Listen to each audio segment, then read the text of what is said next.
This is my most honest and confessional show so far. Not in a Edinburgh Fringe type way. I mean, oh, my parents died, so I went all autistic. None of that shit, right?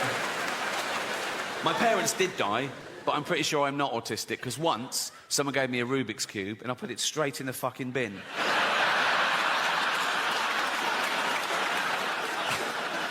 I think that is the test. No, it's called Mortality, but it's a positive show, I think, and I want to tell you some of the things I've learned and what it's like to be me at this age, and because I'm getting old now. See that silence for the first year. Up until this year, I'm getting old. People go, "You're not old." Now they go, "Go on." Like that. It's like, in fact, they make it worse. They say things like, "Oh, yeah, but the good thing about getting old is you don't care what people think about you." Well, you should care a bit, because caring what people think about you is what stops you walking around with shit down your trousers. Oh, look at Grandad. Look, he doesn't care what people think about him. No, he's wanking at a wedding. He doesn't. No. As I say, it's a positive show, because it's not all doom and gloom, getting older. There's good and bad to getting old. There really is. There's good and bad to getting old. For example, yes, there's more chance now of me having a heart attack, having a stroke, getting cancer, but much less chance now of me ever being raped in prison. Yeah. So when I was a young man, I thought, fuck, I can never go to jail. Not with this cute ass, right? But now, I'd be pretty confident I'd be left alone. You know, like, I'd go down the corridor, my first day, with a little towel, just whistle along, right? They'd all come to the bars and go, ooh. You know what I mean? Like, I'd spend as much time as I wanted in the shower. No one's even looking, not a sniff, nothing. The big danger for me these days, bending over in a prison shower, would be my back going, right? And just sort of crumpling to the floor, and have to be helped to my bunk by two big gay rapists. And they just put me down naked and leave. And I go, lads, before you go, I've done my shouldering. Can you little tug, right? And they go, nah. I go, what do you mean, no? You're literally gay rapists. They go, we're not monsters. But we all want respect, right?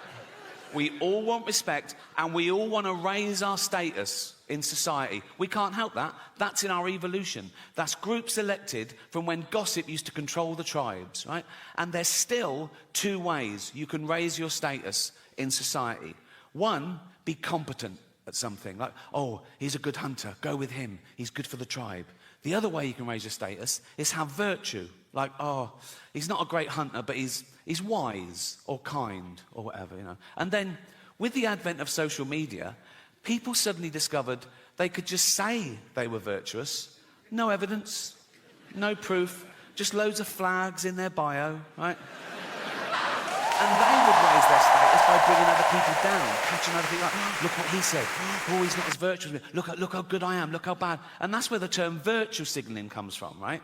And I hate it when they bring their kids into it. You can believe what you want, have opinions what you want, vote how you want, but go on a march, great. But when I see a 5-year-old holding a placard, he doesn't know what that says. That's the adult, you know. Like I saw someone tweet this once. Someone tweeted that my 4-year-old just looked up at me and said, "Mummy, why does Rishi Sunak hate poor people?"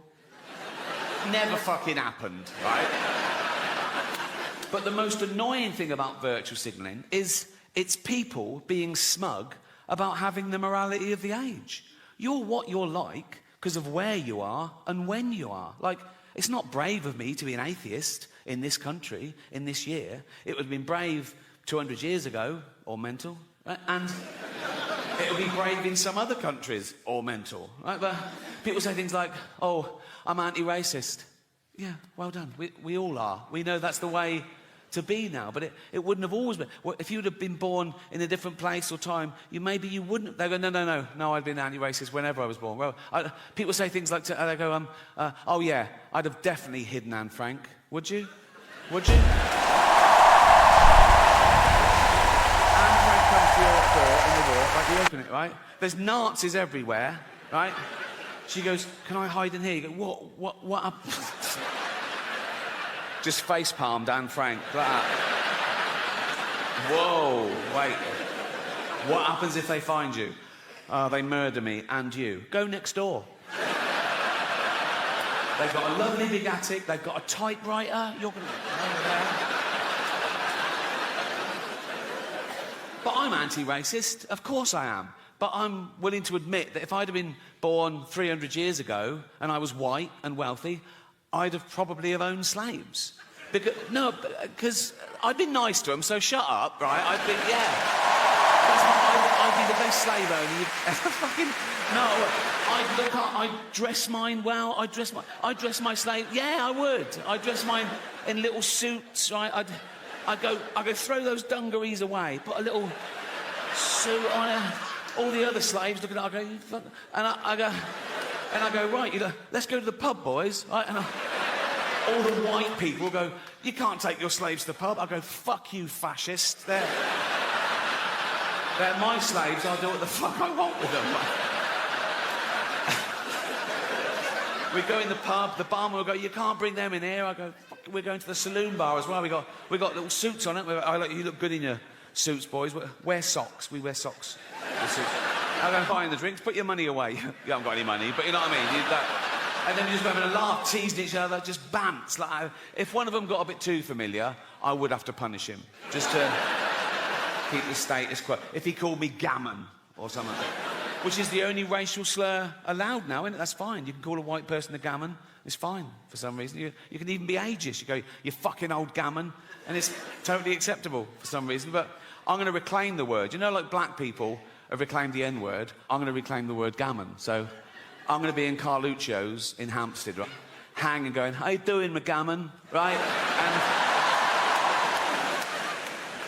if our black friend, Rupert... I said it was Hampstead. If Rupert came in and went, McGammon, I go, you don't fucking use that word. My point is, morality evolves. It moves with the times, like everything else. Just think of that. In a few generations, we've gone from owning slaves, being legal and respectable in the eyes of God, to a racist being the lowest of the low, isn't he? A racist is the worst person in society these days. Actually, a paedophile is the worst. Because paedophile... I was doing an interview a while ago.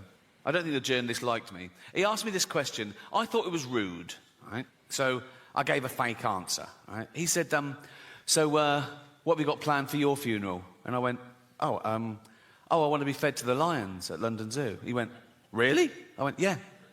I want the zookeeper to take up my big, fat, dead, naked, bloated body in a wheelbarrow, right? Just dump it in the lion's den, doof, like that. Loads of tourists going, is that the bloke from The Office? Like that, right? And then two big lions come out and just start eating me. And lions, they start with the soft bits of the body to get inside to the rib cage. So they'd probably get a testicle each, wouldn't they? Because that'd be the easiest of it. By then, my testicles would be about a yard apart, so that'd be easy. They just start eating towards me. Like Lady and the Tramp, really romantic. So I said that as a joke, but he totally believed me. So much so that when he was writing up the article, he called London Zoo and asked them if that would be allowed, and they said, no, of course not, right? So when the article came out, the headline was, London Zoo refused Ricky's request to be fed to lions. Like I'm a fucking psychopath. My point is, you can't worry about what happens after you die. Don't live your life, let someone else worry about it. You're dead, you've done your bit, right? I know some people who really are stressed about what happens after they die. They believe in heaven and hell and all that. So now they're getting a bit, have I been good enough? I mean, great, heaven's great, but hell, oh God, what if I go to hell? And I go, there's no hell. It's made up to frighten kids. Like, my favourite horror film of all time is still the original Exorcist, right? First time I saw it on VHS, right? I was blown away. I watched it again straight away. I loved it, right? And there's a bit in that that's meant to be the really poignant bit.